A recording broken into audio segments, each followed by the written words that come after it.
Announce a new segment of the show. It's a community segment where we have a deep dive, basically sharing a story from and also a journey from our members, whether it be a footballer, in this case it is with Salvatore Cilmi, or a strength and conditioning coach who's in our membership. So really excited to have aka Sammy on, as I've known him as. He's got an exciting story to share. I think will resonate with a lot of footballers. Really committed to his craft. He started on our program a couple of years ago. He's worked with myself as well as Dylan and Caleb, so two other Prepare Like a Pro coaches, and he's been highly driven into getting better pretty much every day, whether it be in off-season, pre-season, in-season, and he's now landed himself a new opportunity up north in Queensland, at Quaffle. So absolutely wrapped for him. He's going to have a fantastic year. So I think it's a great opportunity to sort of share what's worked well for him and how he's preparing himself for the 2024 season. So welcome, Sammy. Thanks for jumping on, mate. Thanks, Jack. I appreciate you having me on.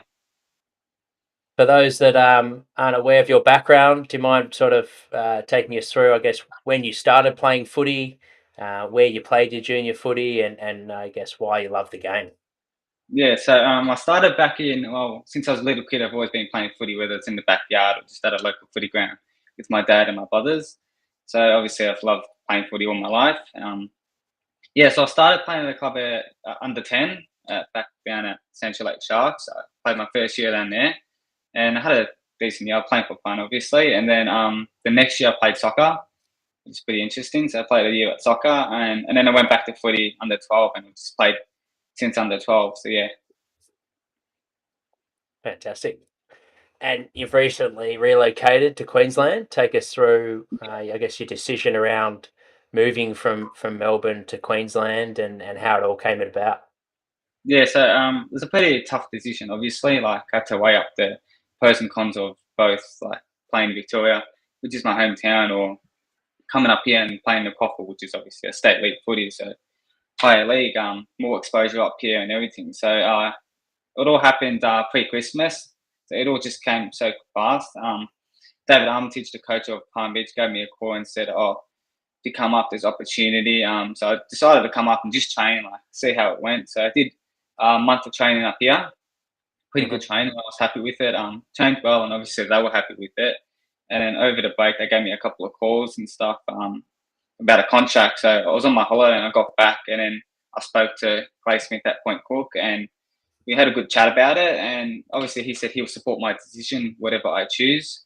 And then I spoke to Armitage as well, and he said if I come up, it'd be great exposure, great connections up here. It could feed me to Southport, all those type of things. And so yeah, I decided to come up, and yeah, so I started training last week up here, and I've been really enjoying it. Great weather, great lifestyle, and yeah. Yeah, fantastic. As you mentioned, the state league, so the goal was obviously to play at the highest level you can each year and really maximise your development by putting yourself in the best program you can. I know it's something that you explored all options with. You created a highlights video that you're posting around to coaches and those in your network to share around. Sort of take us through your mindset on how it all came about in terms of playing at the highest Yeah, level. I know you've worked with also Choco Williams, so you've really yeah. surrounded yourself with a lot of people to help out your development. Um, how did the video come about? Where did you get that idea from? Oh, it's just I don't know, just kind of like after my season, I had a good season, and there's not much recognition from the WRFL down there. So I was like, I'll make a video. I'll just send it out to as many clubs as possible, whether it's like in the Waffle, down in Adelaide, or even in Victoria, or the VFL clubs. And yeah, so video was a good idea, and I used that and got around. So, and this is how I got the opportunity up here through that video. So obviously they saw it, they liked what they saw. Being a small forward, that's exactly what they needed. So they decided to call me up and ask me if I wanted to play up here. And they've got some good recruits like Aaron Hall and Tom Hickey, and both those players will definitely help me develop throughout the year. So that was part of my decision to come up as well. Yeah, fantastic. I think that's a great insight for those listening in, particularly obviously developing footballers as well. Like you said, you sort of can't just rest on your laurels. You had a really good year. but you didn't just leave it up to your football. You actually made sure to get in contact with other coaches, other programs, whether it be VFL as well as other state leagues around the country. So I think that ultimately you've really put yourself in that position to make sure that you're paying in the best team that you possibly can play in to develop your football. And I think it's probably a mindset that is probably going to be quite common, I imagine, as football gets more and more competitive, especially in younger leagues over the next few years. It's something that we talked about off air that is quite common in America, that you'll athletes will create their own, whether it be basketballers or American footballers will create their own highlights reel and send them out there, Yeah, opposed to waiting for those to sort of knock on your door. It's about putting it, getting yourself the best chance. So I think that's a great gem straight away for footballers to listen in, not just to wait and sort of sit on your laurels, but to actually be proactive, I guess, into giving yourself the best chance. Um, did you film your games? Like, talk us through the logistics of creating that video. Did you film your own games? Was that from the club tape, and then who edited it? How did you come to put it all yeah, together? So I've seen the video; it's well done. yeah. So basically, playing seniors, every game's recorded. So at the end of each game, I even watch over my own recording and see what I've done well or what I haven't done well, and I picked out clips, like highlight clips throughout the season. So obviously last year I played seniors at Point Cook, so I went through all the clips that I played in, and I took out the highlights from each of those videos, and I kind of wrote it all down, like the time, started time, and which I would like the clips in. And then I sent it to someone that I found to that does these video editings, and he worked alongside with me and put it all into one video and made it look good. And yeah, then I got it from there, and that's how I sent it out. So pretty simple. Yep. Yeah, very good. And obviously, been on our program for 2 years now. Like I mentioned, worked with myself and a couple other coaches. What have you Yeah. enjoyed about working on the Propeller Pro Oh, strength when I conditioning program? yeah, when I first met you, I thought, oh, this is exactly what I need. Like before you, I didn't really have much like knowledge about working in the gym or like running or that type of stuff. I would just go out and do a long run or go to the gym and just do like isometric bicep curls or like just that type of stuff, like the basic stuff. But since me and you have learned a lot about, I need to introduce power into the gym or like the strength sessions and hypertrophy sessions and like all that type of stuff. And I feel like it's really important. I've also learned a lot about like you teach me about my nutrition. Like, that's really important after gym. And a big thing that I like to touch on a lot is recovery. Like before you, I never really did some form of recovery. Like I never went into sauna or that type of stuff. But now, like I've been doing it regularly, Mhm. 3 4 times a week in the sauna and that type of stuff. Ice baths are really good as well. So I've been learning a lot about that stuff from you. So thanks to you, I've like really learned a lot about that. Yeah, fantastic. Yeah, thanks, mate. Thanks for sharing. And I think that's ultimately what we've tried to do since I created it a few years ago is bridge that gap between those that are driven and want to basically have the AFL program. Yeah, Um, to bring it to everyone, and that's exactly what you've done. You're sort of like a sponge in that sense. You're just wanting more and more and more, and you've adapted into a schedule while working, full time, or it might be studies, bits and pieces, but you've still got in the work, both from a working out point of view, whether it be your strength training and your conditioning, but then, like you said as well, starting to work on those elite habits. So it'll help, no doubt, transition you now. You're going to a state program. You're going to be well suited because you've sort of prepared yourself for that step up, I guess, from pre-season. How have you found the training sessions so far going into Palm Beach? Has it been a big step up of training load? What have you found is different yeah. from, I guess, It's a lot locally? more educational based. So I'm learning a lot about like positioning, like different patterns and stuff, and obviously learning from Armitage, Aaron Hall, Tom Hickey, Andrew Lane's also the assistant coach. So learning a lot from those guys that really helped me develop this year. So obviously that was part of my decision to go up. But yeah, so I've been really enjoying the train. Obviously, in the heat, like I'm sweating a lot more, so obviously you get a lot more fitter up here in the heat. So I've been pushing myself as well. So been really enjoying it. Fantastic. Well, we'll move into the first question. So, um, these deep dive conversations with our communities, it's almost like a goal setting um, chat. So, in 6 months' time, Sammy, if everything goes amazingly well with Palm Beach, you crack into the team, you're playing your forward role, and everything's going perfectly well for you for exactly what you want, what would that look like? Yeah. Talk So us through. my goal obviously this year is to be very consistent throughout my games. Like knowing that my ambition is obviously to play at the highest level, which is AFL. I would like to be very consistent this year every game. So whether that's laying 6 tackles or whether that's kicking 3, 4 goals or like setting up assist team, that's just playing my small forward role because that's my specialty, and like being at the front of the ball, like all that type of stuff. Yeah, so in 6 months' time, I would like to get onto a VFL list, whether that's Southport, whether that's down in Melbourne, and from there, obviously progress onto an AFL list. But thanks to your training and all that, being able to like cope with the training loads up here, which is good, especially in the heat. So hitting maybe 26, 27 plus Ks a week, it's been really good on my body. And plus the recovery aspect has really helped me train the next day and day after without my body being too sore. Oh, fantastic. Oh, that's great to hear, mate. I'm pleased that your transition into that program has been seamless, and ultimately it's hopefully going to allow you to make that impact, like you said, in the small forward role. It's not an easy position, but it's Yeah, something that is like if you can make it a specialist position, like you said, with that pressure and being front of the ball and both from a kicking goals, but also keeping the ball inside 50 with your yeah, defensive pressure. I think AFL scouts will take notice pretty quickly. yeah, So in terms of that, setting yourself up to make a real impact, be consistent in the team, and ultimately set you up to be in a VFL program with the big picture being AFL. What yeah. roadblocks do you currently see that you'll need to face that are going to challenge these goals? Well, the only roadblock, it's not necessarily a roadblock, but like obviously my choice to move up to Queensland has been a sacrifice, obviously moving away from my family, all that type of stuff, home in Melbourne. But like being able to move up can provide insight saying if I do get drafted to a W18, I'm able to be alone at myself, being able to learn how to cook, being able to learn to how to do different things by myself. So that would really help as well. And yeah, this experience would be great for my growth and development, not only just for my football, but as I mentioned, like being able to do stuff around the house and like being a bit more independent rather than being at home. So that would definitely help a lot. Yeah, how are you finding that? I'm sure there'd be a few footballers listening in. Yeah, Um, it is, it can get comfortable living at home, and yeah, from going from living now to you by yourself in a new state at a new football club. It's I imagine it's out of your comfort zone. It's a lot of change in a short period of time. Um, how have you found coping with those changes? yeah.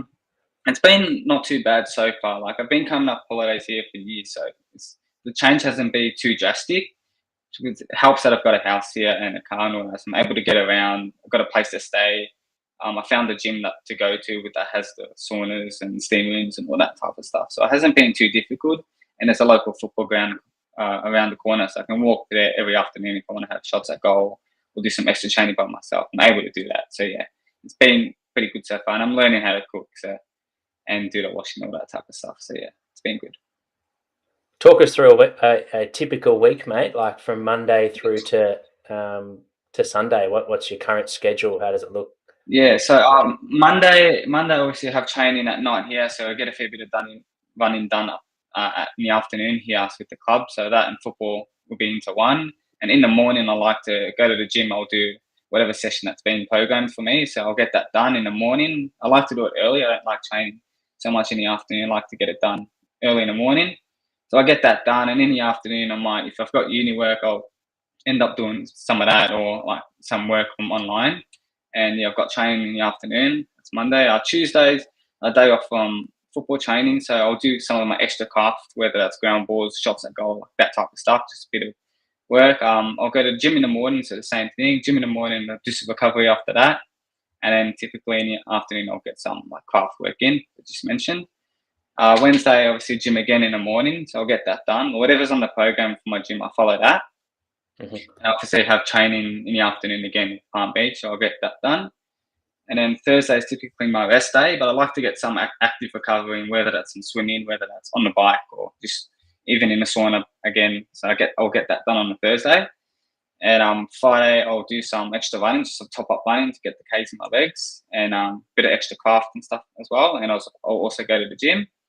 And then Saturday I'll have club training in the morning, so I'll get that done with them, and I'll just chill out for the rest of the afternoon. And Sunday is my rest day, so completely off from football. So I'll do something else. I might go to the shops, or I might just something else. Could be playing tennis or something like that. Just break away from football for that day. Yeah, fantastic. That's an elite schedule. Great balance between both working on your athleticism and your physical capacities, like you said, with your gym program, and then of course your conditioning, which is connected with your football work, but also a lot of skill development as well. How do you sort of create or come up with the drills for your craft work? Is that um, is it stuff that you've done in the past? Is it new Yeah. things you're getting from the football club you're playing with? Talk Yeah. us through how you come up with those sessions. Well, so in my early days, I actually met Mark Choco Williams. So started with him, to be honest. I got a lot of my drills from him. So he really helped me. He's been there along my journey as well. So he's really taught me some stuff to focus on, some really technical kicking skills and all that type of stuff. So I implement those here and there.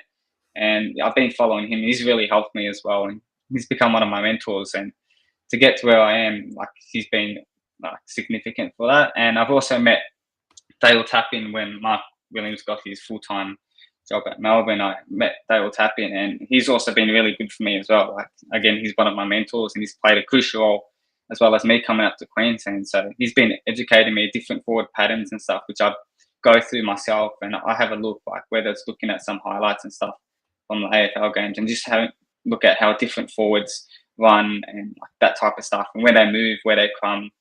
So yeah, he's been really crucial for me, and the stuff that he's taught me, like the technical skills I can use on game day as well. So in the last 18 months, I've been using him. He's really like developed me, and I look forward to continue my journey alongside with him as well. So both of those mentors have taught me different drills I can do with myself, or do with my dad, or do with my brother. So yeah, I get it a lot from them. Yeah, it's fantastic. You've really surrounded yourself with the best resources you possibly can work with. So um, it's probably no surprise you are where you are, mate. That's fantastic. And in terms of prioritizing tasks in your schedule, um, how have you come up with creating these habits? Like, where did you sort of fit it all in? How do you juggle it, like you said, with university and work? There must be times. We were talking about roadblocks a little bit earlier, which it sounds like you're pretty organised. Um, how have you sort of gone with those days where maybe your energy's a bit low, perhaps, or you're mentally just feeling a bit off? Do you do anything different to your schedule to re-energize yourself for the next day or for the upcoming session in the afternoon, or is it a matter of just sticking to the schedule and sticking to your program and just letting the energy come when it needs to? So when I'm feeling down or lethargic or like tired, as you said, sometimes I might have a like 30-40 minute nap in the afternoon just to rejuvenate myself.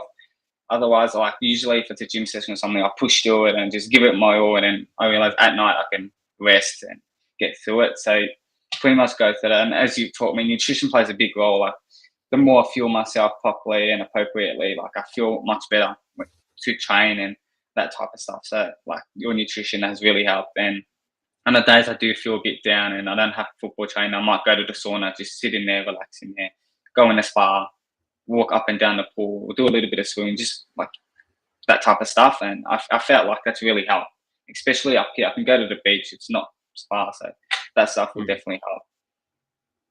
Yeah, fantastic. So it sounds like for those listening, it's not, yes, you've got to put in a lot of hard work, but also you've got to be putting in a lot of work into your body in terms of Yeah, recovery, yeah, definitely.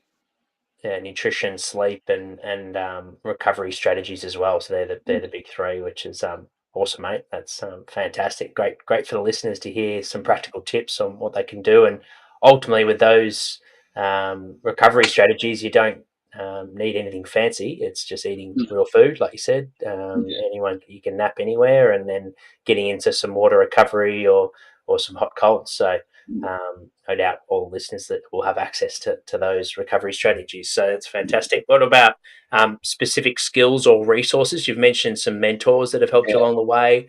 yeah. Is there other accounts that you like to look on, whether it be YouTube accounts, Instagram handles, to get inspiration to help, I guess, with the craft side of things or the tactical side of things, or it could just be more of a lifestyle and training side of things?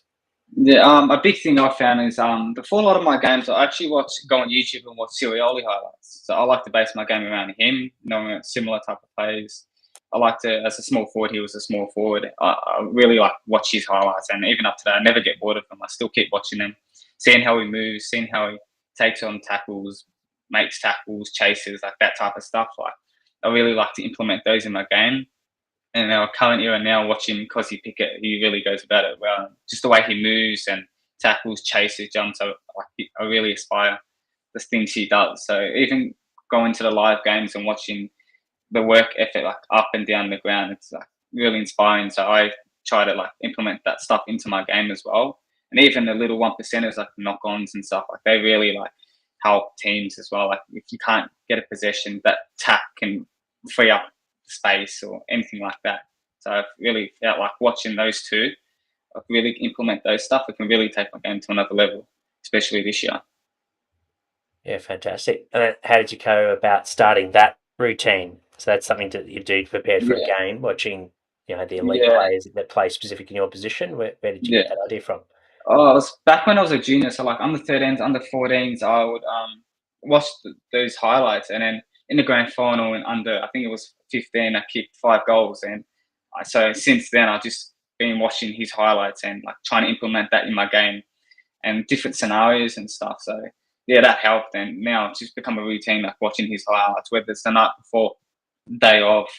Yeah, it's really helped. And now even like on a Friday night, if say Melbourne play and I watch Cosy Pickett, I kind of like see how he moves around the ground, how far up he pushes, and like kind of apply it to my own game. So yeah, that's been really good. Fantastic. Yeah, that's another great tip, mate. Thanks, mate. That's yeah, really valuable for those listening in, specifically for small forwards.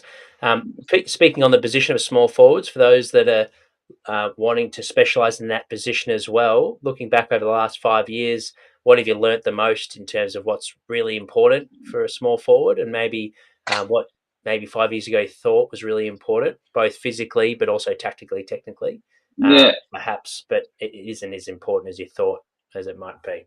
yeah. So obviously we get taught that goals is not important, and even up to today, I felt like that's really important because sometimes if you be goal hungry, then you can sacrifice a goal, and then no, it could be a point, and the other team can get it the other way. So I've really learned that helping your team score, whether it's assisting, whether it's chasing is a big thing, locking the ball down before the 50.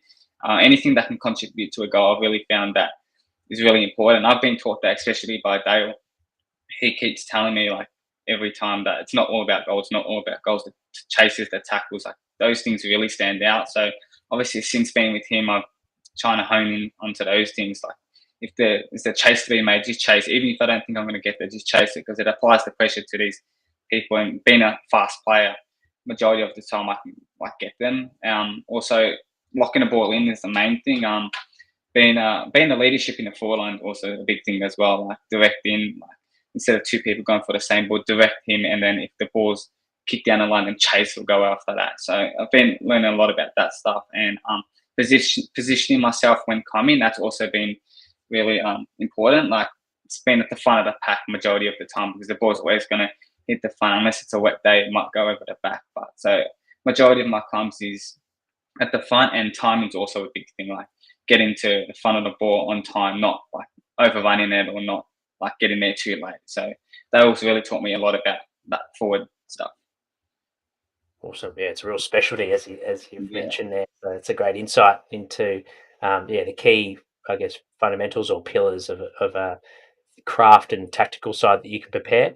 From a physical point of view, like, as we mentioned, you've been on the program for 2 years. What are, for someone that's thinking about joining the program, what are some of the results that you've noticed since being on our both strength and power program, but also the conditioning side of things? yeah.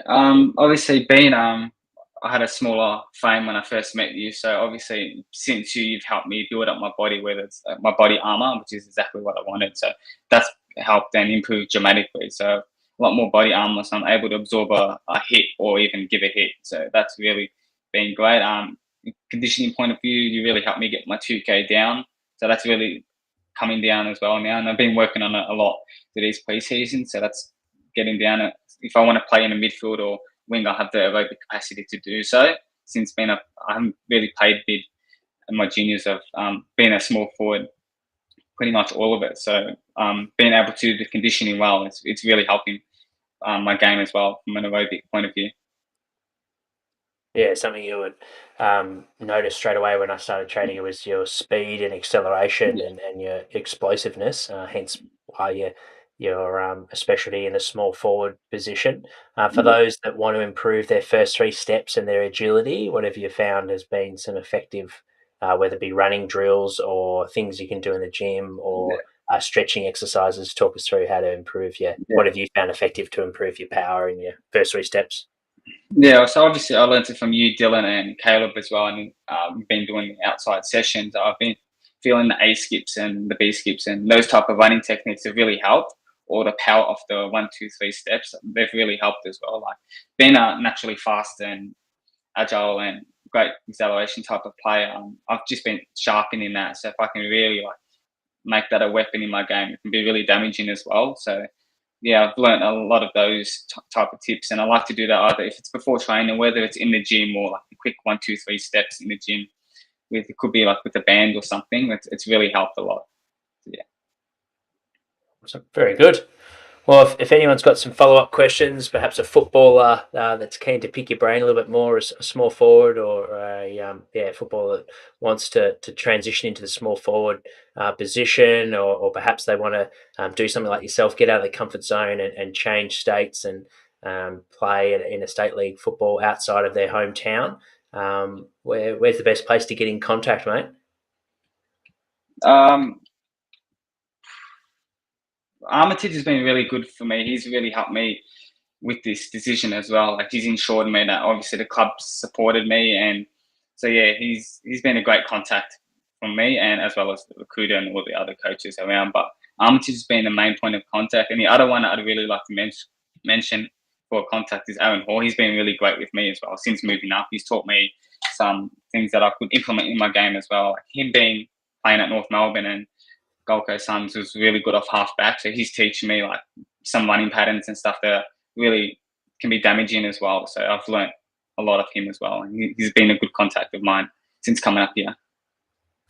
Fantastic. Well, there you go. Thanks, Sammy. Thanks for jumping on, mate. Really great to share your journey. It's obviously only the very start. There's some big things ahead, mate, with your work ethic and drive and talent.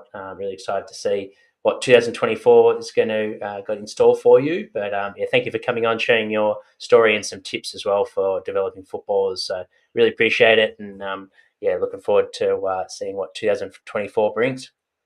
Thanks, Jack. Appreciate it. Thanks for tuning in, guys, and I look forward to seeing you on our next podcast.